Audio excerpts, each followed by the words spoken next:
আমি যদি আমার কর্মীদেরকে প্রোটেক্ট না করতে পারি তাহলে আমি কিসের নেতা? যেখানে তারা একটা ভয়ের ত্রাসের রাজ্য কায়েম করে রাখছে, এটা হচ্ছে বিএনপির সন্ত্রাসীদের রাজ্য, এখানে কেউ ঢুকতে পারবে না। তারা মারলো, রক্তাক্ত করলো, সেলাই দিতে হইলো, হসপিটালাইজড, এখনও ভর্তি হয়ে আছে, আর তিনি গিয়ে হাত মিলায় দেয়। তাহলে আমরাও আজকে গিয়ে কাউকে মারার পরে তারপরে তিনি কালকে এসে তাকে হাত মিলায় দেয়। আমাদের নেতাকর্মীদেরকে রক্তাক্ত করা হয় এবং সেখানে তাদের উপরে বারংবার হামলা করা হয়, তাদেরকে হসপিটালাইজড করা হয়।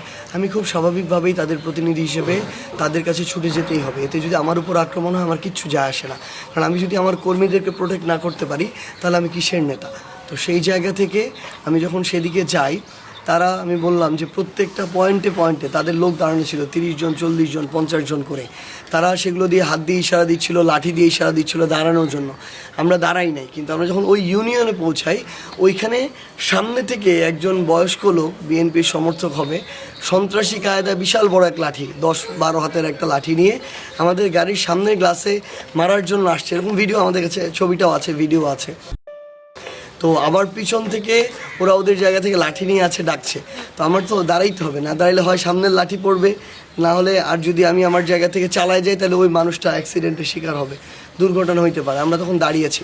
তো সেই জায়গায় আমরা দেখলাম উনি লাঠি নিয়ে তেড়ে আসছে আমাদেরকে মারার জন্য। আমি সামনে বসেছিলাম, পিছন থেকে অন্যান্য নেতাকর্মীরা আবার পিছন থেকে দৌড়ে আসছে আক্রমণ করার জন্য। তো এটা দেখেই তারা তো হয়তো জানতো না ওই গাড়িতে আমি আছি, আমি সাথে সাথে বের হই।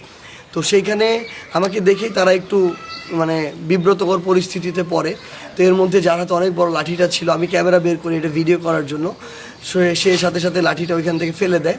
কিন্তু তারপরও পিছন থেকে সবাই পুরো মারমুখী। তাদের কথা হচ্ছে ওই স্পটে আমরা যাইতে পারবো না, আমাদের এনসিপির কেউ ওইদিকে যেতে পারবে না, ওই জায়গায় দাঁড়ায় থাকতে হবে। ওইটা মনে হয় তাদের বাবাদের রাজ্য আর কি, যেখানে তারা একটা ভয়ের ত্রাসের রাজ্য কায়েম করে রাখছে, এটা হচ্ছে বিএনপির সন্ত্রাসীদের রাজ্য, এখানে কেউ ঢুকতে পারবে না। এইরকম যদি তারা মনে করে এই 24 অভ্যুত্থান পরবর্তী সময় করে রাখবে, এই সুযোগ আমরা আমাদের জায়গাতে কখনোই কাউকে দিব না।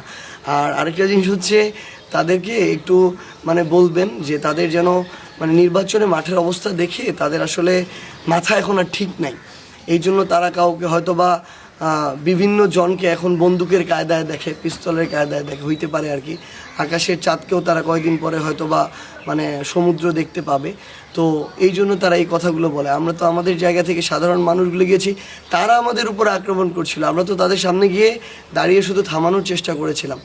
তো তারপর আমি রাগ করে বলছিলাম যে তারা তাদের জায়গা থেকে কি সন্ত্রাসী কায়দায় আমাদেরকে মারতে চায়, সন্ত্রাসের রাষ্ট্র কায়েম করতে চায়, তাহলে আমাকে আগে মারেন, দেখি আপনি কত বড় সন্ত্রাস হয়ে গেছেন আর কত বড় নেতা হয়ে গেছেন। তো সার্বিকভাবে আমাদের কাছে যেটা মনে হয় যে এখানে প্রশাসনের অনেক বড় একটা ব্যর্থতা আছে। আমাদের জেলা প্রশাসক, যিনি রিটার্নিং অফিসার, এবং তার যারা অধীনস্থ অফিসার আছে, তারা তাদের জায়গা থেকে শুধু নাম কাওয়াস্তে মীমাংসার কথা বলে।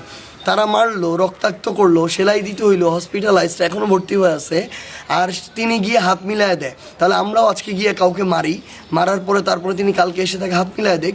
এই ধরনের আমি মনে করি প্রশাসন যদি তাদের জায়গা থেকে স্ট্রিক্ট বোল্ডলি একটা প্রশাসনিক আইনগত ব্যবস্থা নেওয়ার সক্ষমতা না থাকে, আমরা মনে করি তাদের প্রশাসনের দায়িত্ব পালন করা উচিত না। তাদের এই বারংবার ব্যর্থতার কারণেই আজকে বিএনপির কিছু সন্ত্রাসীরা এই ধরনের সাহস করতে পেরেছে। আমরা আশঙ্কা করছি যে নির্বাচন পর্যন্ত তারা একটা ভীতিকর পরিবেশ তৈরি করে নির্বাচনে যে সুষ্ঠু এবং নিরপেক্ষ নির্বাচন, এই জায়গায় তারা ব্যাঘাত ঘটাতে চাইবে। কিন্তু প্রশাসন যদি ব্যর্থ হয়, আমরা আমাদের জায়গা থেকে রাজনৈতিকভাবে এই সন্ত্রাসীদেরকে মোকাবেলা করার জন্য যেটা করতে হয় আমরা আমাদের জায়গা থেকে সেটাই করবো ইনশাআল্লাহ।